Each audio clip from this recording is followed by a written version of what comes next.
well, we're on kind of two different tracks right now. We have the crisis element, which is kind of the Band-Aid element, how to deal with bailouts on a week-to-week, month-to-month basis, but then also the longer reforms going on, which have picked up speed and stalled and picked up speed again, mostly in the world of banking. And so that's what I'd mostly like to refer to, and its tangential issues. And if my colleagues on the panel want to talk about other things in greater focus, that they can do that later. So where are we right now in the Eurozone crisis? I thought with regard to banking, it's a worthwhile topic to bring up. We have this ongoing discussion that's been going on for several months now about how to establish a banking union, right, which is basically involves having a more tightly organized, tightly centralized form of banking regulation in the European Union at the EU level, as opposed to at the more national member state level. So this means that there's a perceived need for more centralization, stemming from problems that we previously had with cross-national differences. So say banks building up risk because they had differences across member states in the way they were allowed to build up risk.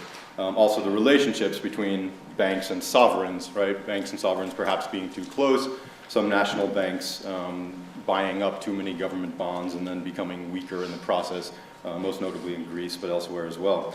So the perception seems to be from most EU officials that supranational regulation from the EU level is a good thing because it solves coordination problems, right? It can help resolve these differences in national regulation and domestic regulation, and can serve as a greater coordinating mechanism where you kind of perched upon high oversee the risk of all 27 or 17, we're just talking about the Eurozone member states, and see what their banks are doing, what their governments are doing, interact with them more, coordinate more with them to make sure that there's not a huge buildup of risk and imbalances the way there has been, right? So within this discussion, the most prominent issues have been how do you successfully pass more authority onto the European Central Bank, which has been the main regulator of discussion, right? Like how do you, well, what kind of authority should you give to the ECB?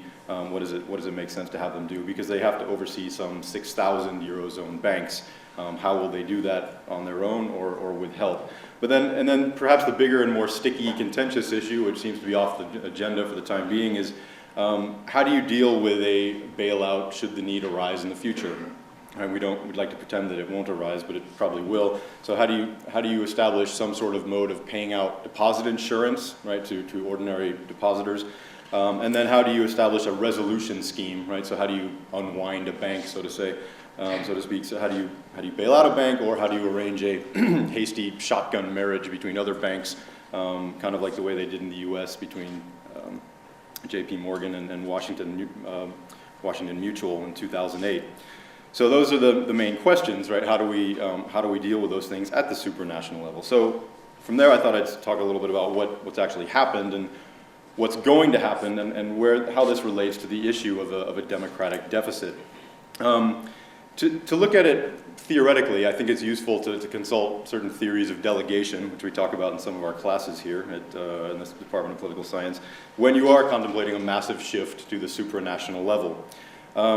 You can think of the member states as principals who are trying to hire an agent to do a job, that agent being the European Central Bank, all wanting to delegate authority, wanting in theory to delegate authority to the ECB, this supranational regulator who will resolve these transaction costs, who will kind of act as a great coordinator across these many countries.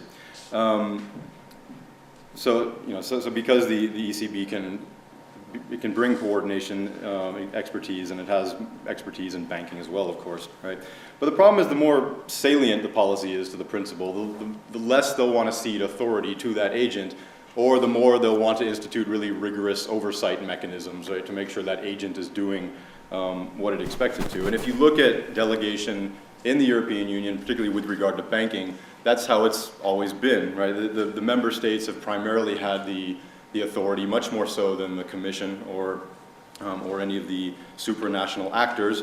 This is also kind of how it's been with international banking, with the Basel Accords. We have international standards for banking. We have standards for capital that banks should hold, for risk-weighted ratios, for risk-weighted management, right? But the level of enforcement is rarely at the international level. It's usually at the domestic level. Domestic regulators are there to carry out carry out what the Basel standards, but there's not really an international mechanism of enforcement the way there is with, say, trade disputes in the World Trade Organization, right, or other organizations like that. So what does that tell us about moving forward with banking union? It tells us that it's not going to be easy, right, at all, that it's politically sticky. Member states will jealously guard their bank regulation authority, and they're lobbied by their banks who probably want to stick with the local regulator they know, prefer the flexibility that they can get with those local rules, okay? Some of the things that happened to demonstrate this over the summer, right? During the summer, a lot of momentum seemed to be getting generated with regard to banking union, and it looked like the discussions were picking up really quickly, but if you looked closely, none of the real difficult political obstacles had been encountered at that point, right? Everybody at the supranational level, at the EU level, were talking about things that need to be done. And then during one of the summits in September, right, some of the momentum ran into a wall, particularly from that wall being Germany, Poland, and Sweden, or Germany argued that it ought to have a stronger vote in any proposed banking union because it's bigger and has a larger share of banks in the Eurozone area. Poland and Sweden were concerned because they're not actually in the Eurozone, right, but they didn't want to have decisions imposed upon them.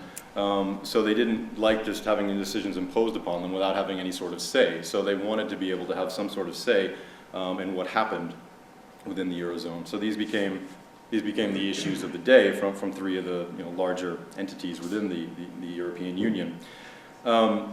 Plus, for there to be true banking union, I already talked about the need to resolve banks and the need, to bail them out in the instance that needs to happen, and for there to be deposit insurance. But this has been pretty much pulled completely off the agenda. During the summer, there was some hope with respect to those issues, but those topics have kind of faded away, mostly because of the fear of what that means for creditor nations, right? What for nations like Germany and the other larger nations, about what it means for having to bail out, right? The costs of a bailout are quite visible up front. The benefits of one are perhaps harder to foresee in the longer run. So that's kind of off the agenda for the time being.